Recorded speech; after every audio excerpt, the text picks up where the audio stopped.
드디어 인간과 인공지능의 대결의 이제 첫걸음이 아닌가. 인공지능과 인간, 세계의 대결이 펼쳐진다. 1996년 체스왕 가리 카스파로프와 컴퓨터의 대결. 2011년 미국 유명 퀴즈쇼 제퍼디. 그리고 대망의 2016년 바둑 천재 이세돌과 인공지능 알파고의 대결. 이 대결 또한 컴퓨터가 승리. 한순간도 제가 뭐 앞섰다 이런 적이 한 번도 없었던 것 같습니다. 사람보다 더 앞서서 최고의 수를 찾아낸다. 흔들리지 않는 마음과 철저한 계산. 인공지능의 새로운 분야를 이끌어낸 알파고. I also just wanted to add, on behalf of the whole team, I'm really proud of what they've achieved here today. 단순한 바둑 프로그램을 넘어 그 이상의 의미가 된다. 알파고, 인간을 뛰어넘다. 지난 3월 9일 알파고와 이세돌 구단의 첫 대회. 전 세계의 이목이 집중된 가운데 세계의 대결이 시작됐다. 시작 전 이세돌 구단은 자신만만했다. 3대2 뭐 이런 승부는 아닐 것 같고요. 한 판을 지느냐, 5대0이냐, 4대1이냐 뭐 이런 정도의 승부로 지금 예측하고 있습니다. 제1국에서 흙을 잡은 이세돌 구단. 시작부터 고정관념을 깨는 변칙수로 알파고를 시험했다. 그리고 초반부터 공격적으로 대응해온 알파고. 압박하며 수를 두다 중후반 들어 연속 실수를 범하며 수세에 몰렸다. 하지만 포기하지 않고 집요하게 추격했고 결국 대국 시작 3시간 30분 186수 만에 돌을 던졌다. 뭐 진다고 생각을 안 했는데 이렇게 좀 너무 놀랬고 예. 일단 오늘 바둑 쪽으로 얘기를 하자면은 초반에 실패가 끝까지 이어지지 않았나 싶고요. Using its value networks, its policy networks, its search, everything had to come together and was really pushed to its limit. I also just wanted to add, on behalf of the whole team, I'm really proud of what they've achieved here today. 많은 바둑 팬들은 예상했다. 제1국에서 알파고의 특징을 파악했을 테니 제2국부터는 이세돌이 반격에 나서지 않을까 하는. 다음 날 2국의 알파고는 더욱 강해진 모습이었다. 예상치 못하게 바둑의 정석과는 전혀 다른 수를 두기 시작한 것이다. 프로도 이해할 수 없는 수였다. 만약 그냥 기보만 놓고 본다라고 하면은 이거는 이제 굉장히 좀 하급, 바둑이 약한 사람들이 두는 그런 수법들인데 네, 저 알파고가 새롭게 두고 있고요. 충격적인 수는 계속됐다. 대체 몇십 수를 앞서서 보고 있는 것이다. 전혀 생각지 못한 자리에 두기 시작한 것이다. 알파고는 바둑의 기본 원리 따위는 관심이 없다는 듯 프로 기사도 이해할 수 없는 수를 두기 시작했다. 예측할 수 없는 수에 초조함을 감추지 못하는 이세돌 구단. 결국 대국 시작 4시간 26분 211수 만에 이세돌 구단이 돌을 던졌다. 오늘 바둑은 그냥 내용상으로 보자면 정말 완패였고요. 초반부터 뭐 한순간도 제가 뭐 앞섰다 이런 적이 한 번도 없었던 것 같습니다. 바둑 천재 이세돌 구단을 꺾은 알파고는 대체 어떤 프로그램인 걸까? 알파고는 구글의 딥마인드가 2014년부터 본격적으로 개발에 착수한 바둑 인공지능이다. 먼저 이름의 뜻을 알아보자면 처음이란 뜻을 가지고 있는 알파와 일본어로 바둑을 뜻하는 고를 합성해 만들었다. 그러니까 바둑의 최고라는 의미를 가지고 있는 것이다.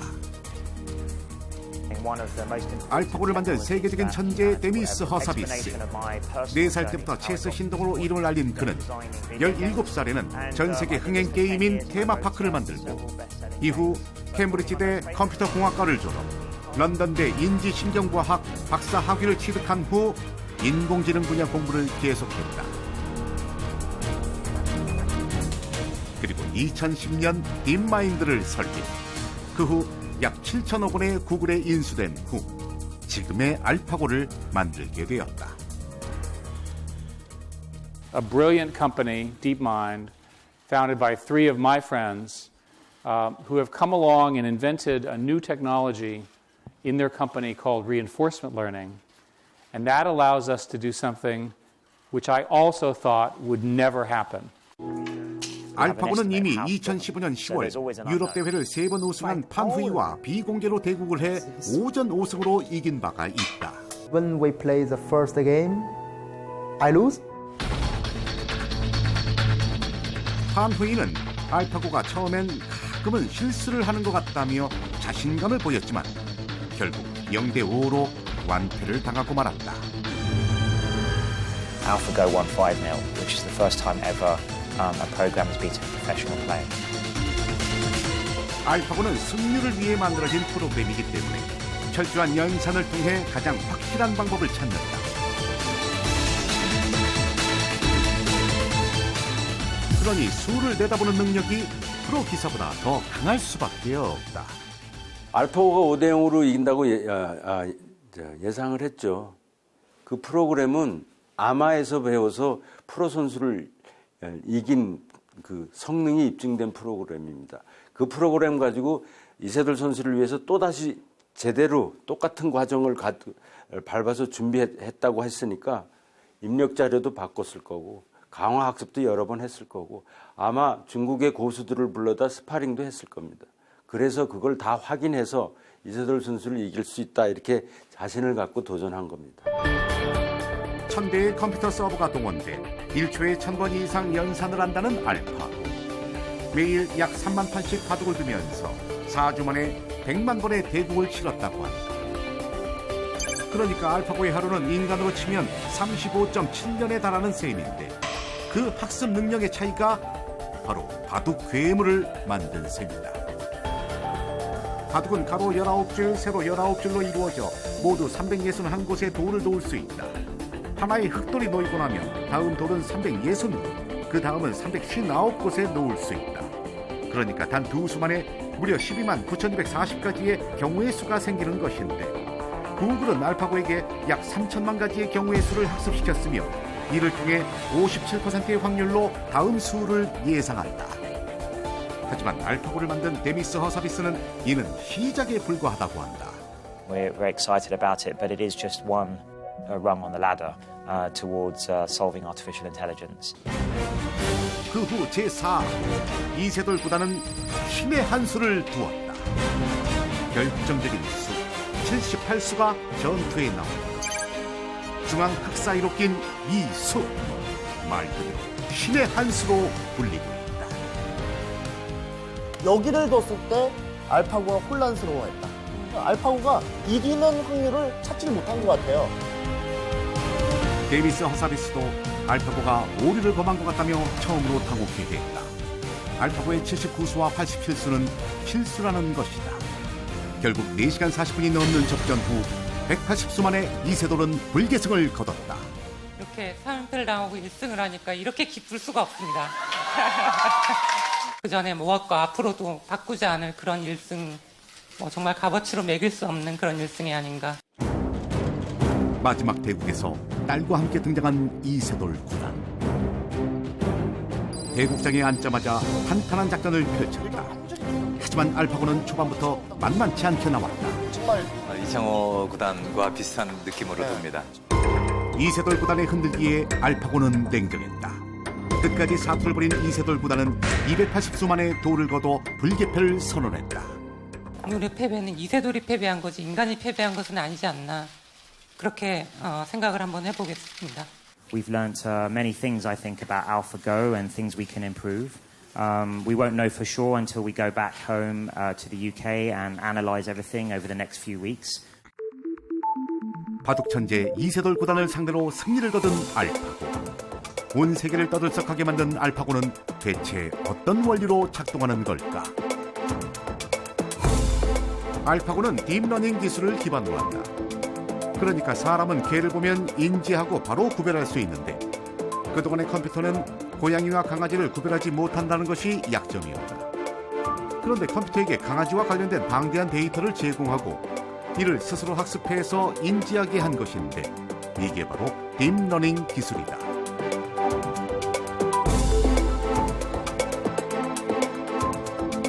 기존의 컴퓨터가 인간의 지시와 명령에 따라 정해진 연산만 수행했다면 인공지능은 외부 환경을 인식하고 학습과 판단에 의해 적절한 작업을 스스로 수행할 수 있는 것이다. 더 자세히 알아보면 알파고의 겉모습은 여러 대의 컴퓨터가 연결된 네트워크 컴퓨터로 중앙 처리 장치인 CPU만 1202대, 그리고 그래픽 처리 장치인 GPU도 176개가 결합되어 있다.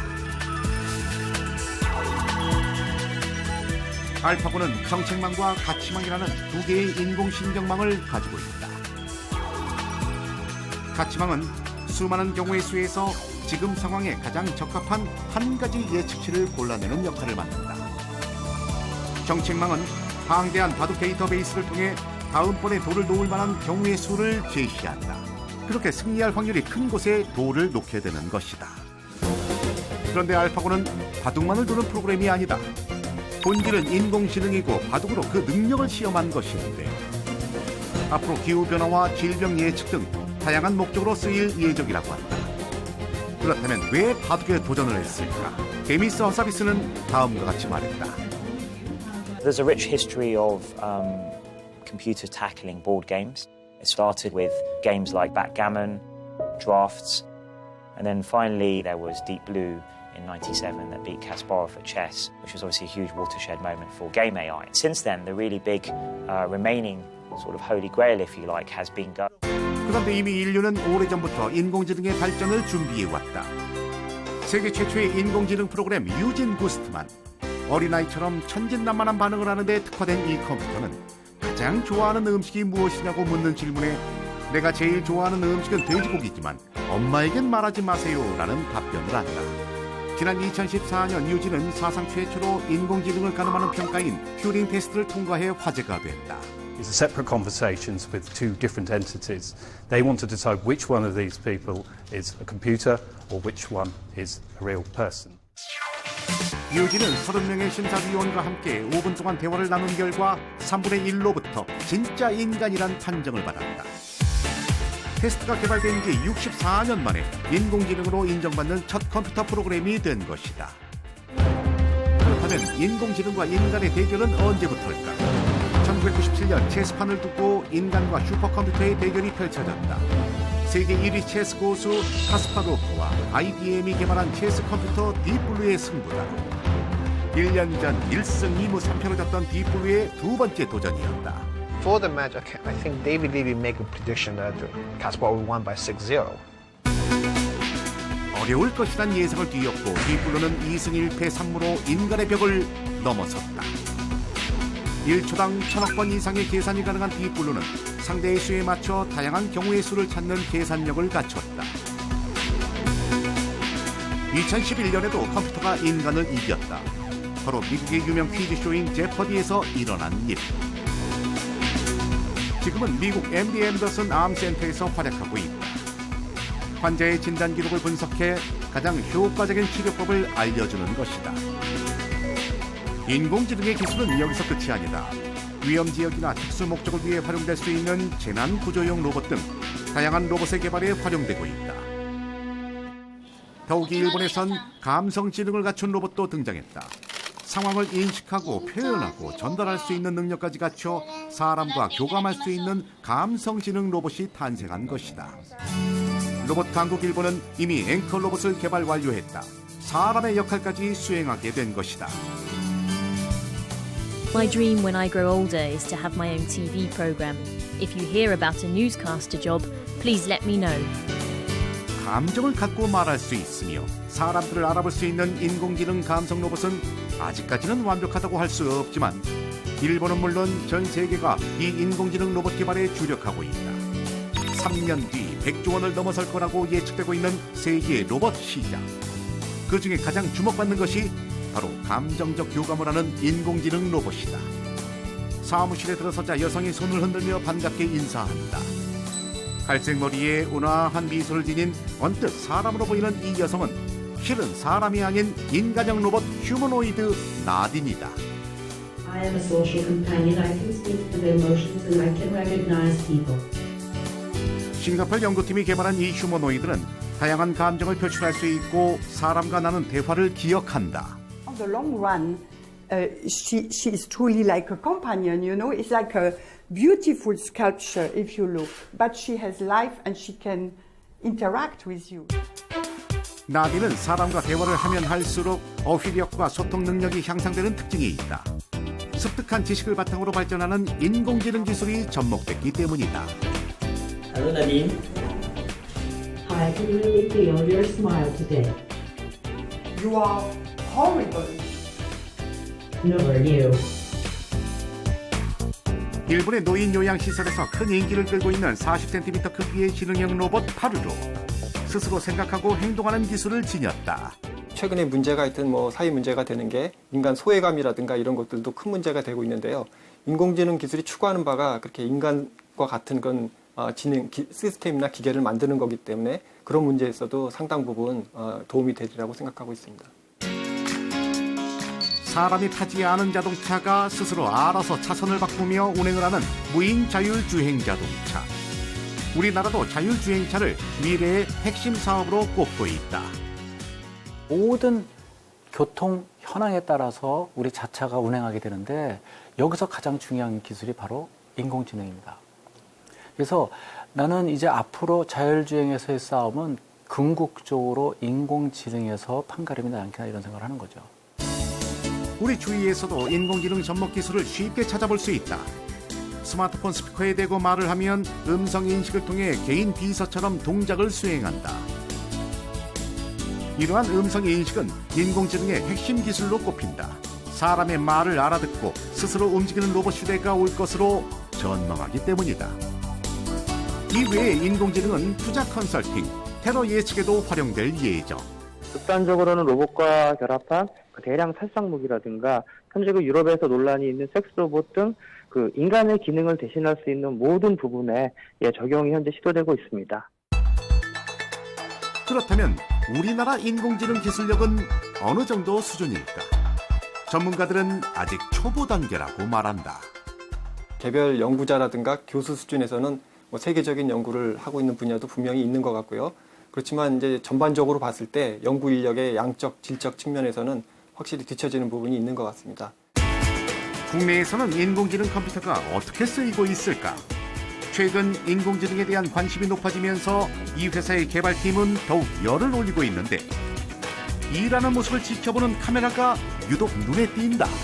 여러 가지 포즈를 취해서 과연 우리가 인식하는지 사람이 일부만 보였을 때 감지될 수 있는지 그런 것들을 테스트를 해야 되니까 한번 테스트를 해보자고. 카메라 앞에 서자 사람이 있는 곳을 인식해 빨간색으로 알림을 표시하는 모니터 화면. 기존의 CCTV 화면 모니터링 방법이 모션 디텍션이라는 그 소프트웨어를 깔아서 설치를 해서 화면상에서 변화가 되는 부분 또는 물체가 움직이는 부분이 있으면 감지하는 그런 방식을 취했어요. 그러다 보니까 사람이든 강아지든 개든 움직이기만 하면 다 탐지하는 그런 문제점이 있었죠. 대부분의 CCTV는 포착하는 대상이 꼭 사람만이 아니었기 때문에 특정 사건이 발생했을 때 한참 동안 녹화 영상을 뒤져야 하는 불편함이 있었는데 바로 그 문제를 해결해 주는 것.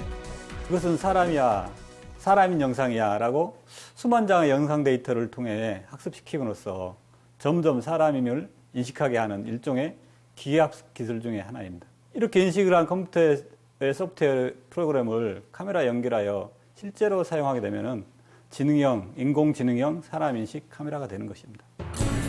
지능형 CCTV의 장점은 신체의 일부만 보여도 인식한다는 점. 우산으로 가리거나 손만 나왔을 경우에도 인식해 도난 사건에 활용하기 적합하다. 더욱이 사람과 물체를 동시다발적으로 감지하고 몸을 엎드리거나 숙여서 움직여도 인식할 수 있는 지능력을 갖췄다. 동시에 스마트폰 문자나 동영상으로 통지해 신속하게 대처할 수 있도록 개발했다.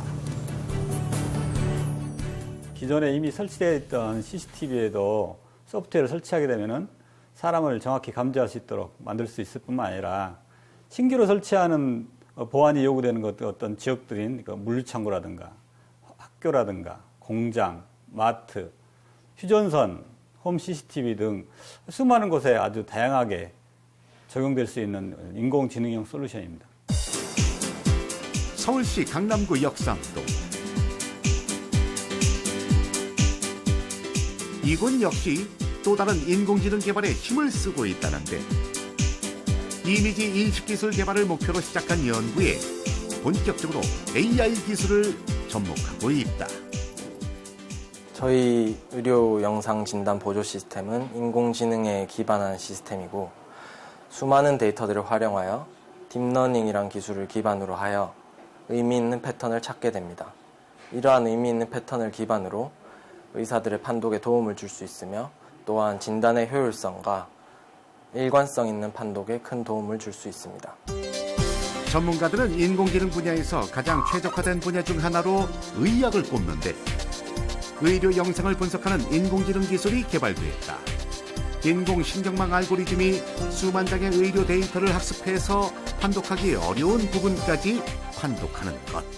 현재 개발된 인공지능 기술을 유방암 진단을 위한 유방 촬영술에 적용해 볼 계획입니다. 더 나아가서는 영상 이외의 환자 정보, 예를 들어 나이나 성별과 같은 정보들을 활용하여 더 정확도를 높일 수 있는 방향으로 생각하고 있습니다. 우리 삶에 가까이 다가온 인공지능 기술. 그렇다면 인공지능의 진화가 우리의 생활에 어떤 영향을 미칠까? 작은 구멍에 실을 꿰는 아이들. 처음엔 어렵지만 여러 번 반복하면서 스스로 해답을 찾아낸다. 인공지능 로봇에게도 장난감 비행기를 주고 바퀴를 조립하도록 했는데, 처음엔 위치를 찾지 못해 헤매지만 같은 동작을 여러 번 반복한 끝에 정확하게 해결하기 시작한다. 이렇게 로봇은 처음엔 실수를 거듭하지만 결국 상황을 인식하며 방법을 찾아낸다. 하지만 이러한 인공지능 기술이 인간의 영역을 넘볼 수도 있다며 우려하는 전문가들도 있다. 모세 바르디 교수는 기계가 모든 업무에서 인간보다 나은 성과를 내게 될 것이라고 했고, 스티븐 호킹은 100년 안에 인간을 뛰어넘을 거라 예상한다. 세계경제포럼은 올해 초 인공지능 때문에 2020년까지 일자리 510만 개가 사라질 것이라는 보고도 발표했는데, 가장 큰 타격을 입는 직업군은 반복적인 업무를 수행하는 사무행정직, 일명 화이트 칼라로 무려 3분의 2가 없어질 것이라고 보았다. 예를 들어서 뭐 변호사, 회계사, 또 뭐 의사 이런 분들은 굉장히 그런 측면에서 전문 지식 가지고 제공하는 데에서 큰 뭐 자부심도 느끼고 어떤 고객을 만족을 줬는데, 이제 더 빠르고 더 정확한 뭐 그런 컴퓨터가 있으니까 위협을 많이 받죠. 반면 쉽게 넘볼 수 없는 분야로 감성과 창의성이 중시되는 예술 분야가 꼽히는데, 계산적이고 분석적인 기술에 특화된 인공지능이 사람의 오감까지 자극하기 시작했다. 푸른 하늘 아래 드넓게 펼쳐진 초원이 순식간에 기괴한 동물이 가득한 그림으로 바뀐다. 구글에서 개발한 그림 그리는 인공지능 딥3.